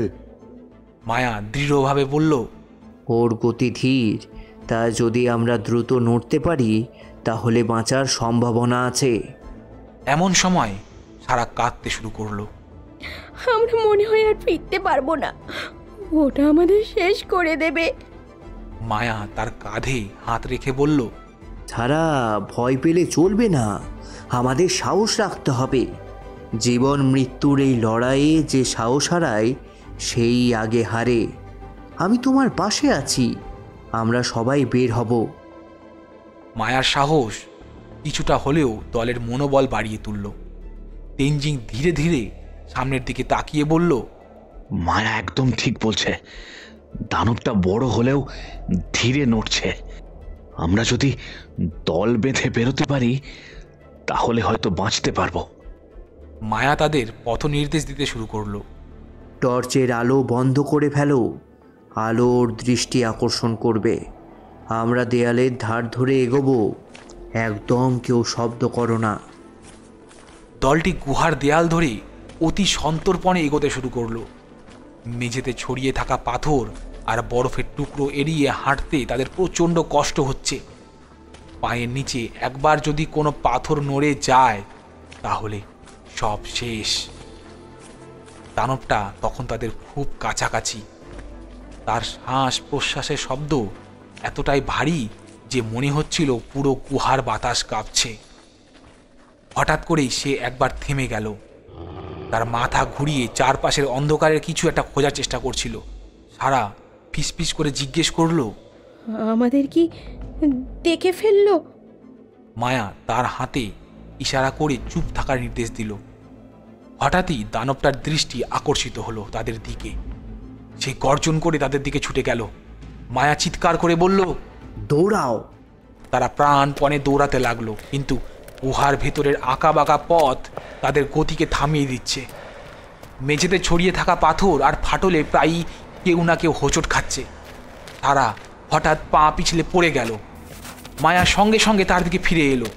ওঠো সারা, আমরা সময় নষ্ট করতে পারবো না। তারা উঠে দাঁড়ানোর চেষ্টা করছে, কিন্তু তার পায়ে চোট লেগে গেছে। তেনজিং এসে তাকে কাঁধে তুলে নিয়ে বলল, আমি আমি ওকে নিয়ে চলছি, তোমরা আগে যাও। মায়া দৃঢ় গলায় বলল, আমরা সবাই একসঙ্গেই বেরোবো, কেউ পেছনে থাকবে না। আফসোস আমরা সবাই অ্যালেনকে হারিয়েছি, কেউ পেছনে থাকবে না। দানবটা তখন তাদের খুব কাছাকাছি। তার পায়ের শব্দ ক্রমশ ভারী আর ভয়ানক হয়ে উঠেছে। হঠাৎ করেই সামনে একটা সংকীর্ণ পথ দেখা গেল। এটা আমাদের শেষ সুযোগ, এই পথে এগোতে হবে। পথটা সরু, হয়তো দানবটা আমাদের এখানে ঢুকতে পারবে না। তারা সেই সংকীর্ণ পথে ঢুকলো, কিন্তু জায়গাটা এতটাই সরু ছিল যে হাঁটুর ওপর ভর দিয়ে হামাগুড়ি দিয়ে এগোতে হচ্ছে। পেছন থেকে দানবটার গর্জন শোনা যাচ্ছে, কিন্তু সে পথটায় প্রবেশ করতে পারছে না। সারা শ্বাস নিতে নিতে বলল, আমরা কি বেঁচে গেলাম? কিছু বলা যাচ্ছে না, তবে এই পথটা কোথায় যায় সেটাই দেখতে হবে। তারা ধীরে ধীরে সরু পথ ধরে এগোতে লাগলো। কিছুক্ষণ পর পথটা আবার প্রশস্ত হয়ে উঠল। সামনে দেখা গেল এক বিশাল প্রকোষ্ঠ। সেখানে মেঝেতে বড় বড় শিলাখণ্ড পড়ে আছে, আর মাঝখানে একটা বিশাল গর্ত। গর্তের ভেতর থেকে এক ধরনের অদ্ভুত সবুজ আলো বের হচ্ছে। রজত এবার বিস্মিতভাবে বলল, এটা কি? কেউ জানে না, কিন্তু আমার মনে হচ্ছে আমাদের এই আলো থেকে দূরে আছে। তারা গর্ত থেকে দূরে সরতে যাচ্ছে, তখনই হঠাৎ মাটি কাঁপতে শুরু করলো। সেই গর্তের ভেতর থেকে আরেকটা বিকট গর্জন শোনা গেল। এবার সেই আওয়াজ আগের দানবের চেয়েও অনেক বেশি ভয়ানক ছিল। মায়া এবার চিৎকার করে বলল, আরও কিছু আছে, কেউ জানে না, কিন্তু আমার মনে হচ্ছে আমাদের এই আলো থেকে দূরে থাকতে হবে। সেই গর্ত থেকে বেরিয়ে আসছে এক অজানা অদ্ভুত শব্দ। মনে হচ্ছে যেন মাটির গভীর থেকে কেউ ডাকছে। মায়া, রজত, সারা এবং তেনজিং আতঙ্কে চুপ হয়ে দাঁড়িয়ে। তাদের পায়ের নিচের মাটি যেন কাঁপছে। চারপাশে অজানা বিপদের আঁচ তাদের হৃদস্পন্দন বাড়িয়ে তুলেছে। ডক্টর রজত এবার ফিসফিস করে বলল, আমরা কি ফিরে যাব নাকি এগোবো? ফিরে যাওয়ার কোনো উপায় নেই। দানবটা আমাদের পেছনে আছে, আমাদের এই পথ ধরেই এগোতে হবে। গর্তের চারপাশ দিয়ে এক ধরনের গাঢ় সবুজ লতা ছড়িয়ে পড়েছে। ডক্টর রজত লতাগুলোর দিকে তাকিয়ে বলল, আমার মনে হচ্ছে এগুলো কিছু অস্বাভাবিক। মায়া সাবধান করলো, দূরে থাকো, এখানে সব কিছুই বিপজ্জনক। তারা গর্তের চারপাশ দিয়ে সাবধানে হাঁটতে শুরু করলো। কিন্তু হঠাৎ করে গর্তের ভেতর থেকে একটা ভয়ানক চিৎকার বেরিয়ে এলো। সেই চিৎকারে গুহার দেয়াল থেকে ছোট পাথর খসে পড়তে শুরু করলো। গর্তের মধ্যে থেকে এবার বেরিয়ে এলো এক বিশাল আকৃতির জীব। চোখ দুটো তার লাল আগুনের মতো, তার মুখে তীক্ষ্ণ দাঁত, আর বিশাল হাতগুলো যেন তাদের পিষে ফেলতে প্রস্তুত। সারা চিৎকার করে বলল, এটা কি কি এটা? এটা আমাদের জন্য অপেক্ষা করছিল। আমাদের এখানে ঢোকার পরেই হয়তো এটার ঘুম ভেঙেছে। দানবটা তাদের দিকে এগোতে শুরু করলো। তার প্রতিটি ধাপ গুহার মাটিকে কাঁপিয়ে তুলছে। দলটি পেছনের দেয়ালের দিকে সরে গেল। আমাদের দ্রুত কিছু করতে হবে, না হলে এখানেই শেষ। মায়া চারপাশে তাকিয়ে কোনো উপায় খুঁজছে। আমাদের কিছু পাথর বা অস্ত্র দরকার, ওকে বিভ্রান্ত করতে হবে। তারা গুহার মেঝে থেকে কয়েকটা বড় পাথর তুলে নিল। তেনজিং একটা পাথর ছুঁড়ে মারল দানবটার দিকে। পাথর গিয়ে তার বুকে লাগলো, কিন্তু তাতে কোনো প্রভাব পড়ল না। এভাবে হবে না, এর গতি ধীর। আমাদের আলাদা হয়ে দৃষ্টি বিভ্রান্ত করতে হবে। এক জায়গায় থাকলে এটা সবাইকে একসঙ্গে ধরে ফেলবে। মায়ার কথা মতো সবাই আলাদা আলাদা দিকে সরে গেল। দানবটা কিছুক্ষণের জন্য বিভ্রান্ত হলো। তার লাল চোখগুলো একের পর এক তাদের দিকে তাকাচ্ছে, যেন সিদ্ধান্ত নিতে পারছে না কাকে আক্রমণ করবে। মায়া চিৎকার করে বলল, এটাই সুযোগ, তোমরা সবাই অন্যদিকে দৌড়াও, আমি ওকে অন্য পথে নিয়ে যাব। ডক্টর রজত প্রতিবাদ করল, তুমি পাগল হয়েছ? তুমি একা ওর সঙ্গে পারবে না। আমাদের একদম সময় নেই, আমি ওর দৃষ্টি আকর্ষণ করব, তোমরা বাইরে যাওয়ার পথ খোঁজো। মায়া একটা বড় পাথর তুলে দানবটার মুখে ছুঁড়ে মারল। পাথর গিয়ে তার মাথায় লাগলো। দানবটা এবার রেগে গর্জন করে মায়ার দিকে ছুটে এলো। মায়া দ্রুত অন্যদিকে দৌড়াতে শুরু করলো। তার পেছনে বিশাল দানবটা, যার প্রতিটি ধাপ গুহার ভেতরের বাতাসকে ভারী করে তুলছে। রজত, তেনজিং আর সারা গর্তের অন্য পাশ দিয়ে বেরোবার একটা সরু পথ খুঁজে পেল। তারা সেই পথে ঢুকে গেল। সারা কান্নার সুরে বলল, আমরা কি মায়াকে এভাবে রেখে চলে যাচ্ছি? মায়া আমাদের জন্য নিজের জীবন দিচ্ছে। আমাদের এখান থেকে বেরোতেই হবে, না হলে তার এই ত্যাগ যে অর্থহীন হয়ে যাবে। তারা সংকীর্ণ পথ ধরে এগোতে লাগলো। পেছন থেকে দানবটার গর্জন আর মায়ার দৌড়ানোর আওয়াজ শোনা যাচ্ছে। অবশেষে মায়ার দৌড়ানোর আওয়াজ ধীরে ধীরে মিলিয়ে গেল, আর সমস্ত আওয়াজ ছাপিয়ে শোনা গেল সেই দানবের তীব্র গর্জন। সেই সংকীর্ণ পথ তাদের কোথায় নিয়ে যাবে তা কেউ জানে না, কিন্তু তারা জানে সামনে আরও অজানা বিপদ অপেক্ষা করছে। রজত, সারা এবং তেনজিং সংকীর্ণ গুহা পথ ধরে এগিয়ে চলল। পথটা ক্রমশ সরু আর অন্ধকার হয়ে আসছে। বাতাস ভারী, যেন নিঃশ্বাস নিতেও কষ্ট হচ্ছে তাদের। সারা ফিস ফিস করে বলল, আমরা কি ঠিক পথে যাচ্ছি? ডক্টর রজত এবার দৃঢ়ভাবে বলল, আমাদের সামনে এগোতেই হবে। পেছনে ফিরে গেলে মায়ার ত্যাগ অর্থহীন হবে। তারা পথ ধরে আরও কিছুটা এগোতেই একটা খোলা জায়গায় এসে উপস্থিত হলো। সেই জায়গাটা বিশাল, চারপাশে অন্ধকার আর মধ্যিখানে একটা প্রাচীন পাথরের মঞ্চ, যার গায়ে অদ্ভুত চিহ্ন আর খোদাই করা লেখা। ডক্টর রজত খোদাই করা চিহ্নগুলোর দিকে ইঙ্গিত করে বলল, এগুলো কোনো প্রাচীন প্রতিরক্ষা চিহ্ন। এটা হয়তো এমন কিছু আটকানোর জন্য তৈরি করা হয়েছে যা বাইরের পৃথিবীতে যেতে পারে না। রজত দরজার সামনে দাঁড়িয়ে নিজের ব্যাগ থেকে একটি ছোট্ট যন্ত্র বের করলো। এটা কি করবে? এটা সিসমিক সেন্সর বা ভাইব্রেশন ডিটেক্টর, যা গুহার পরিবেশের কম্পন মাপবে।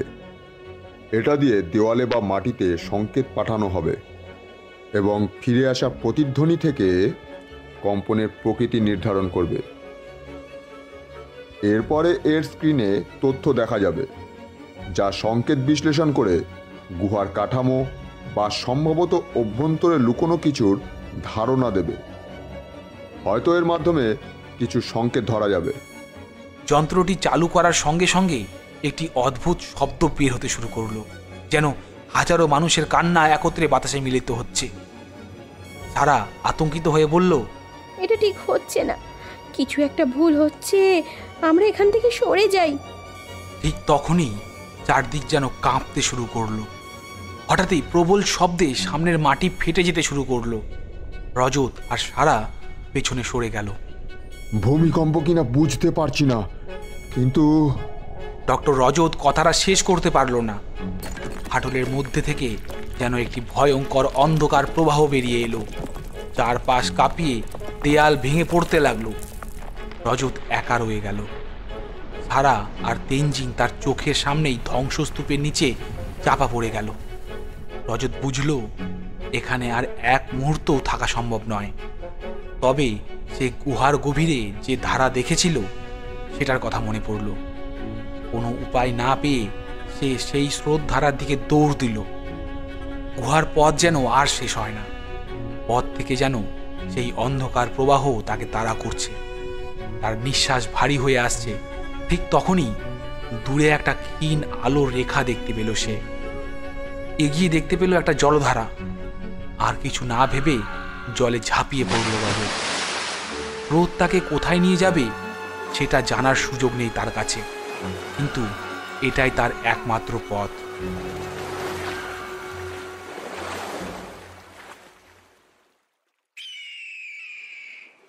কয়েক ঘন্টা পরে নেপালের স্থানীয় উদ্ধারকারী দল তাদের ক্যাম্প থেকে স্রোতের সঙ্গে ভেসে আসা এক ব্যক্তিকে উদ্ধার করে। একজন উদ্ধারকর্মী জিজ্ঞাসা করল, স্যার, স্যার, আপনার নাম কি স্যার? ডক্টর রজত তার অর্ধেক চোখ খুলে বলল, আমি কোথায়? এইভাবে বেশ কয়েকবার জিজ্ঞেস করার পরও ডক্টর রজত শুধু অপলক দৃষ্টিতে সেই উদ্ধারকারী কর্মীদের দিকে তাকিয়ে বিড়বিড় করে কি একটা বলতে লাগলো। উদ্ধারকর্মী একটু কাছে গিয়ে সেই কথা শোনার চেষ্টা করলো। যতটুকু উদ্ধার করা গেল তা ঠিক এই রকম।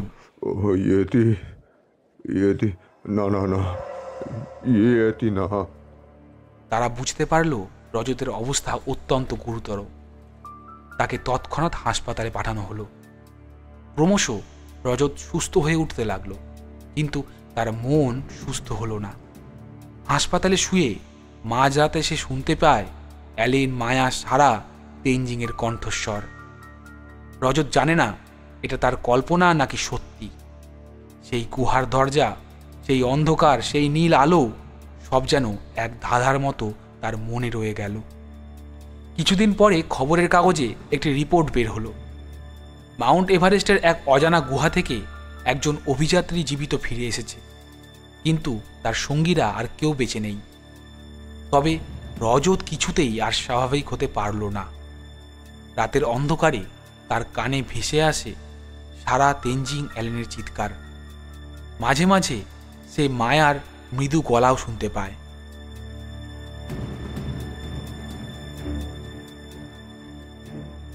আপনারা তখন শুনছিলেন লেখক মতিঝিলের কলমে হিমালয়ের অভিশপ্ত পথ। আমরা আশা করছি আমাদের আজকের গল্পটি আপনাদের ভালো লেগেছে।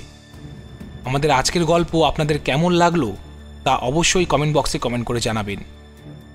গল্পটি যদি আপনাদের ভালো লাগে তাহলে অবশ্যই লাইক করবেন এবং আমাদের চ্যানেলটিকে সাবস্ক্রাইব করে পাশে থাকা বেল আইকনটি অবশ্যই অন করে দেবেন আমাদের চ্যানেলের সমস্ত গল্পের আপডেট সবার আগে পাওয়ার জন্য। আমরা খুব শীঘ্রই ফিরে আসব আপনাদের জন্য নতুন একটি গল্প নিয়ে।